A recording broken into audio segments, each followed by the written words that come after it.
Full disclosure, this movie did not make me do the Spielberg face.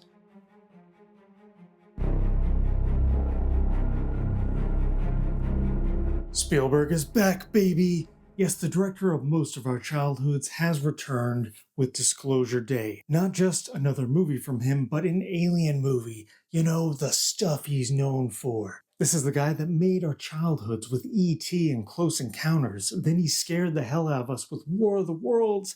Then he made us lose a lot of faith in him with Kingdom of the Crystal Skull. But fifth time is the charm. Spielberg has been a lot less prolific the past few years, but it has not been a fallow period, because his last two movies were incredible, the West Side Story remake and The Fabelmans. This is a director reflecting on his life. He has something to say and he wants to summarize it in this film. So is it a message worth hearing? Does this film have all that Spielberg magic, but also give us something to think about?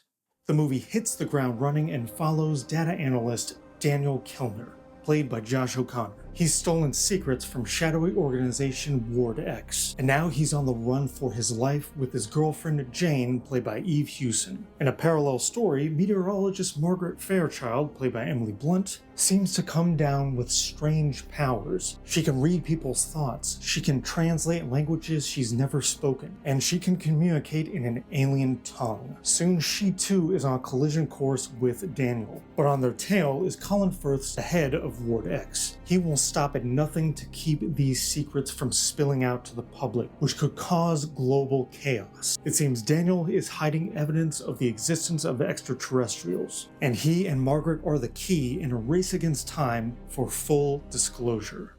It's been over 20 years since we've gotten a Spielberg alien film, but also a contemporary Spielberg film. And that last one was War of the Worlds, about aliens and also set in our present day. Disclosure Day is technically set in our present, though the geopolitics of this story are a bit hazy. There seems to be some World War III style event going on in the background, but largely outside of cell phones being present, there's not much that separates this film from, say, one he made in the 90s. Because for the past 20 years, Spielberg has used other genres and period pieces to comment on our present day. The Post was set in the 70s, but it was definitely a take on modern journalism. Ready Player One was set in the future, but it was absolutely commenting on our addiction to screens. Even his West Side Story remake was made at the right time to comment on modern-day prejudices we still experience. But Disclosure Day might be the first Spielberg movie that has failed to capture the moment. And that's probably because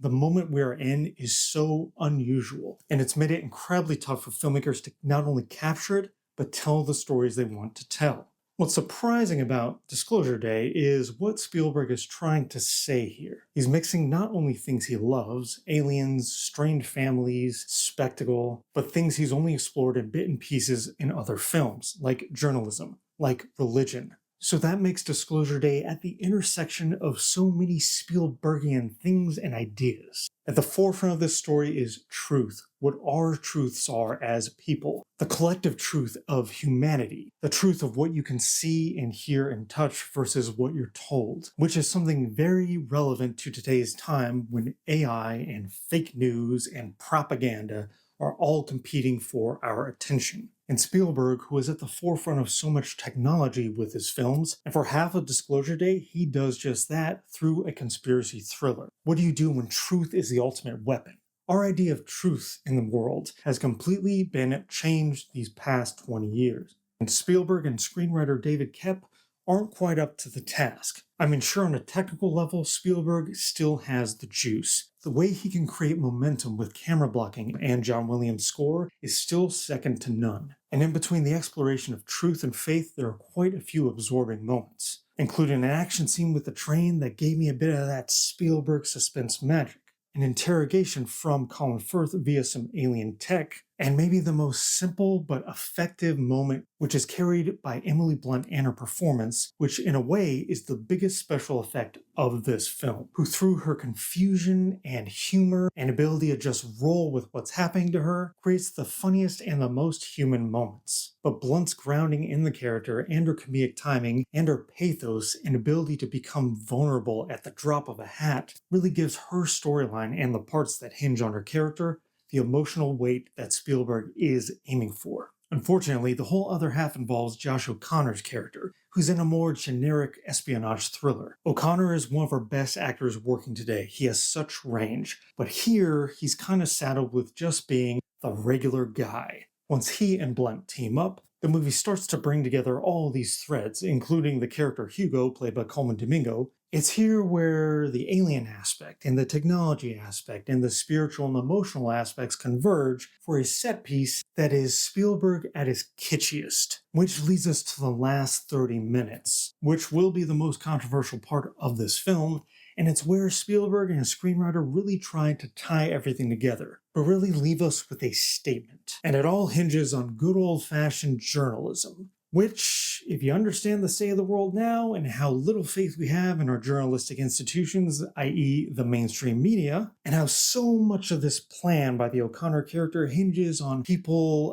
staring into their phones and believing what they see, then the idea that these revelations would be world-changing becomes almost laughable. I can suspend my disbelief at aliens, at shadowy government organizations, at even telepathy. But in today's dystopia, the hardest thing to believe is that people would give a shit about aliens. There's a running dialogue throughout the film on whether the existence of aliens will actually disrupt the belief in God. And to me, that's even a silly question, because if God created us, then hey, he probably created aliens too. But also, in a world where people have to get up at the crack of dawn every day and work multiple jobs just to make ends meet, and can barely afford groceries and sure as hell can't afford healthcare, and are being squeezed for every cent via their jobs, via subscriptions, via day-to-day life, via housing, via just existing. I say most people probably don't even believe in God, so why would aliens disrupt anything? And it comes off as a little naive by Spielberg. Optimistic, yes, because he still believes in our institutions, he still believes in the common good, he still believes in a collective truth that can unite all of us. This movie in some ways is a plea to come together, a plea to pay attention, a plea to believe. So it's hard not to be cynical about where we are in the world and about what message this film is trying to give us. This has some of that Spielberg juice, it just doesn't have that magic. It's kind of hamstrung by the fact that it starts with something we're told. Aliens exist. And the rest of the movie is just about revealing that information. It's not about discovering it. It's not about experiencing it, really. And honestly, where this movie ends would actually make the more interesting start of a movie. It would definitely make it a tougher one to write and pull off, but it's the stranger and messier and more complicated version of this movie. It's hard not to think that, yeah, aliens coming to Earth would be amazing. And then stop yourself and think, but Mr. Spielberg, we all still have to get up early in the morning, get out of bed, and go to work like everyone else. I hate to be condescending to one of the GOATs, but Disclosure Day is Spielberg at his most boomer. Disclosure Day almost gives you that feeling of awe and wonder that classic Spielberg can give you. Unfortunately, it all hinges on a messy story and message that ultimately comes off as kind of naive. It's hard not to have a cynical opinion about this film, but our current landscape just makes this type of earnestness almost impossible. This is not a disaster, but it's also not a Spielberg classic. It's pretty much in the middle. I give Disclosure Day a serviceable 3 out of 5 stars. If you like this review, please like and subscribe or follow me on Letterboxd at RamirezS316. You know, Spielberg's been a little coy about what he knows about extraterrestrials. But I say, if you are out there, just invade us already. Get it over with. It couldn't possibly be worse than what we're experiencing now. Anytime!